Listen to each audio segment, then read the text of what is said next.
Greetings, folks. We are now hitting Wednesday, the 10th of January. It was super hard to get out of bed this morning. Real hard to get out of that warm bed.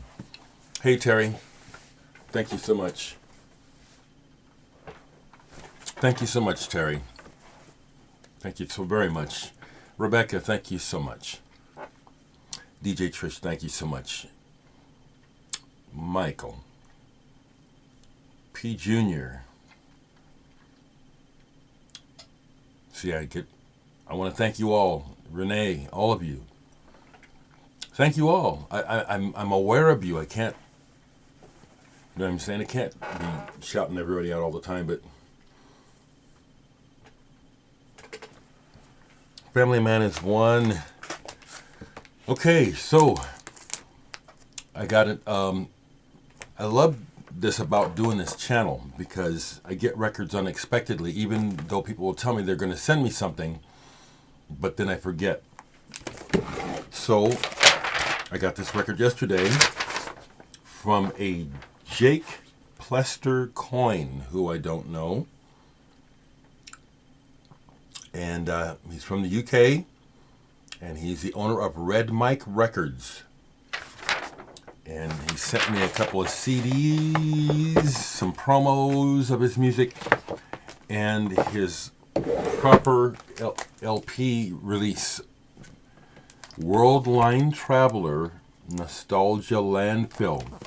Jake, thank you for sending this to me for a couple of reasons. If you hadn't sent this to me, I'd probably never hear it. This album will probably not make it to Omaha. This is independent, small label in England. I hope you get distribution, but it's like if you hadn't sent this to me, I'd probably have never heard it. But the best part of that is that I like this. I like this a lot. Now, just like I'm always saying, honestly, the thing I like the least or the thing that I'm least drawn to are the vocals. Now, Jake, you have kind of an interesting voice, but the music, to me, doesn't need it. But again, I'm in the minority. There is an instrumental on here on the first side that I think is just, it was like, wow, I really like this. Possibly the one called Yachting Club Galaxy. This, Jake plays drums, guitar, he plays pretty much everything. And then there's another guy that plays with him. And some other folks. This is definitely British. It's not American sounding, and that I like. It's not Canterbury, but it's got this kind of quality where Jake is working with chord changes and transitions in the music that where it does not remind me of Todd Rundgren, but it's like that in that he's definitely looking for his own vocabulary, as opposed to, like when you hear country songs, it's like there's a form, 145, 1615, whatever. The same with certain pop songs and the blues. It's a form. Rick Beato, some of you people know who he is. Music producer, has a good channel. I do watch Rick,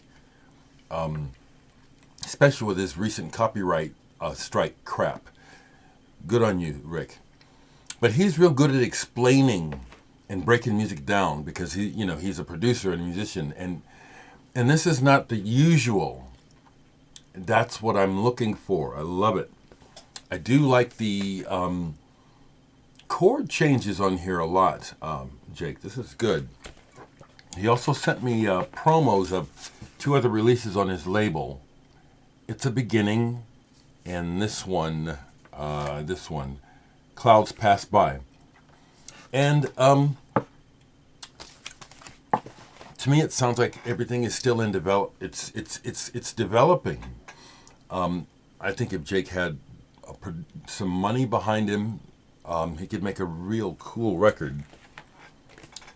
This is good stuff, and thanks for sending it to me. I'll look to see if there is a website link to send people to, because I think this is good. I do. Thank you.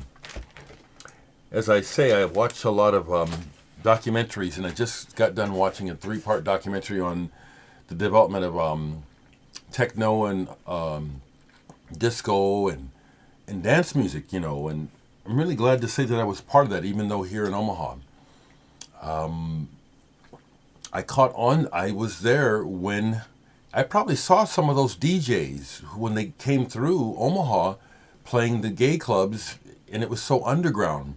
But that's where I first heard remixing, and I heard real DJing and it was cool to hear a song seamlessly beat. Here's this one song and the next thing you know, it's fading into this other song, completely unrelated, but they're at the same tempo. And the DJ being able to do it so seamlessly. That's where I first encountered that. And I love electronic music anyway, but I love good beat music. I do. So, pulled this out last night. Hadn't played this in a long time, and boy, did I enjoy this last night. At First Sight by Jeff Mills. If you know the history of techno and all that, he's one of the pioneers. Interestingly, one of the black people who heard what the Germans did with black music and brought it back. So, now to me, I always talk about race, but to me it's a wonderful thing because I understand that we're all just one family. So when I say black and white, I'm talking about me because I'm black and white. But this is fantastic. Jeff Mills at First Sight. I hadn't listened to it in a while, and it was like, this is very listenable. You don't have to be in a club. Some stuff you do. I was playing Plastikman. Did I show this?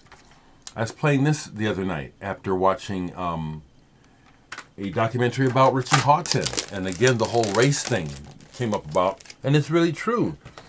White people do get opportunities ahead of black people because of the color of their skin. This keeps happening.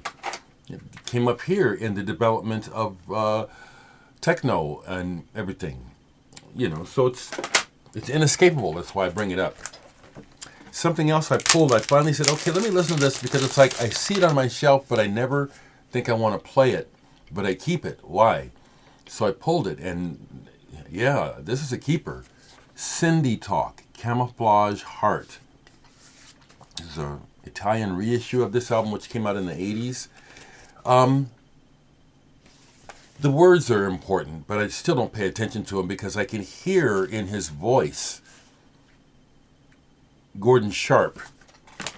Pain, a lot of pain, a lot of alienation, and passion, but painful passion. I can relate to it. So that's what I want to share today. Jake, thanks for sending me that music. Like I said, folks, I'll try to find a link. So if you want to get this album, you can. I recommend it. And I'm watching. I'm watching what's happening in Washington. I'm so glad that my friends aren't Republicans. I'm so glad.